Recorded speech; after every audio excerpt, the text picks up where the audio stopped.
I'd really hoped to make this video whilst I was doing a live shoot this week, but with 16 mics out, 7 cameras, and I was doing 4 individual in-ear IFB mixes, it all got a little bit too hectic to be able to explain what I was doing at the time. So what I'll do now is recreate that in some way so I can demonstrate what I want to show you. That is an alternative to the internal SQ drive recording for the Allen and Heath SQ series mixers. Now, whilst it's been really good, it hasn't let me down. There's a couple of things that it doesn't do that I really kind of need. One is to label the recorded tracks the way I've labeled them on the desk. And the second thing is to stamp meta timecode on each file. That's probably the most important thing because that's what post needs to synchronize these big projects. So what I'm going to use is a piece of software called WildTrax. WildTrax is a standalone application that runs on my laptop. And my laptop is by no means a modern or fast laptop. It's probably about 10 years old now. But it seems to capture exactly what I need without faltering. Now, I had 16 mics going on the day. I'm going to demonstrate this with 10 microphones purely because that's how many I've got set up at the moment, but you'll get the idea. It does the same thing. The great thing now with the current software release of the Allen and Heath series consoles is that it utilizes both USB ports simultaneously. So I can record using the SQ drive, and simultaneously I can go out to WildTrax, which means that I've got automatically a backup of my recording. Okay, so we've got 10 microphones here. It was originally set up to record 16, as you can see, and I'm also matrixing a mix left and right out of my mixer and assigned that in, and you'll see here there's a track called timecode.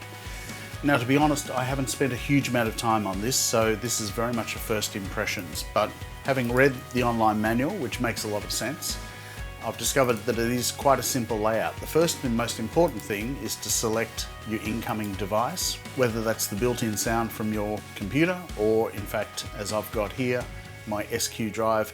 It recognizes that simply by plugging in the USB connector straight from the mixer to my computer, and here we go. So firstly, a quick tour of the software. It's got multiple panes which you can change what they are simply by selecting them here. Let's look at the input matrix of this. I'll just make this a little bit bigger so we can see. So what we're looking at here is the names of the tracks that I have created within WildTrax. Now I've just simply typed those in. What it's seeing here is automatically the 32 channels that come out of the SQ drive by USB. Now it's not just USB, it will accept MADI, it'll accept Dante, it'll accept any digital information that's coming into the computer that's recognized by the computer, and that automatically comes up with available tracks here. It's a very simple matrix. I can turn on and off any of the tracks coming in, and you can see here that I've assigned what is my mix left and right outputs of my mixer, plus a timecode input. Now the timecode is coming in via a tentacle that I've simply plugged in as an audio input. Now I don't necessarily have to record this timecode, and in fact you'll see here on the tracks that it's not armed. But what I do is tell it through the preferences what my frame rate is, the fact that I want external timecode, and which channel I'm receiving that timecode from. And you can see by doing that, there is my time of day timecode that is in fact coming up from the tentacle. My tracks I can name simply by double clicking them like any other file based system, which makes it very quick and easy to label everything that I need.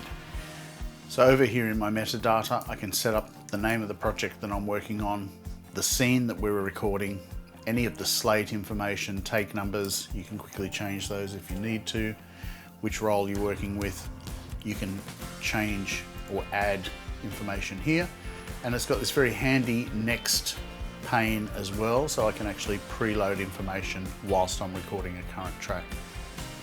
Down here I can see how many tracks that I'm recording, whether they're mono files or poly files, WAV format, plus I can designate which folder I'm recording to on my external drive.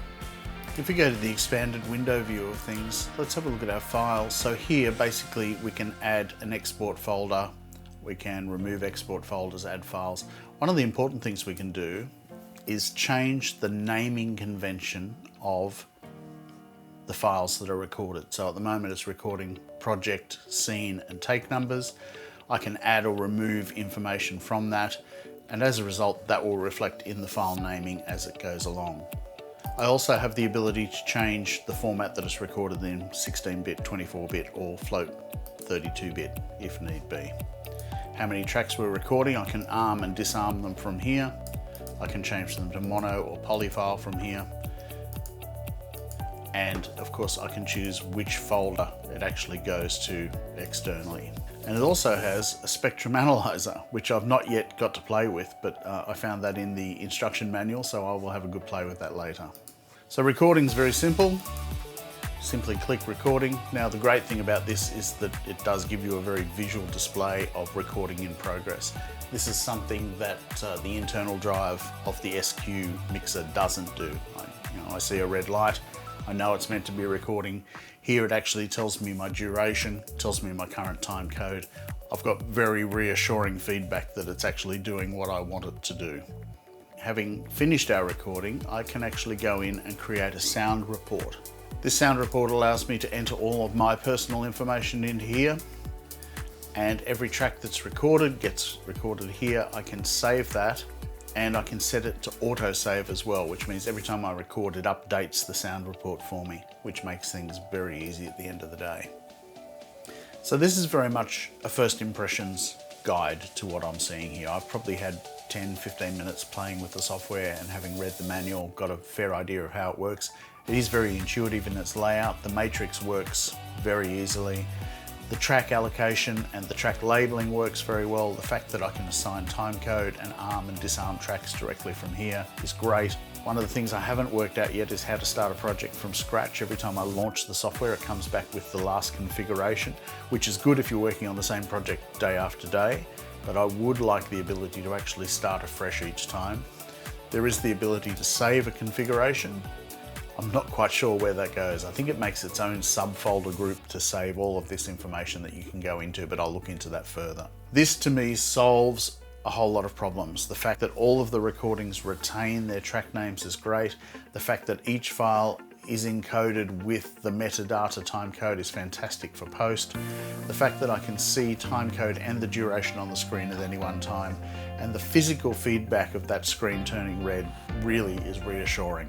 I've got a series coming up next month where I'm going to have multiple mics in a wildlife hospital environment, and I will definitely be using WildTrax for that, along with the internal backup of the SQ drive. So I've got two recordings going simultaneously, but I know WildTrax is the one that I'll supply to post, and I think they'll be very grateful for all of the labeling of the tracks and of course the time code. Now the good thing about this is that it is a subscription-based model of software. So month by month, if I find that I'm all of a sudden not needing it because I'm working primarily out of the bag, I can put that subscription on hold. And the next time I need it, I re-establish that, join up for the next month, click of a switch, I'm back up and running. There are 3 or 4 different levels of subscription, which give you different track counts and capabilities. I probably won't need the top of the line because the most I can record out of this is 32 tracks anyway. So I'll be aiming for a mid-range subscription. It's very affordable and it's very easy to switch on and off as you need it. So I'm very much looking forward to getting into this and using it on this next series because I think it's going to solve me a whole lot of problems.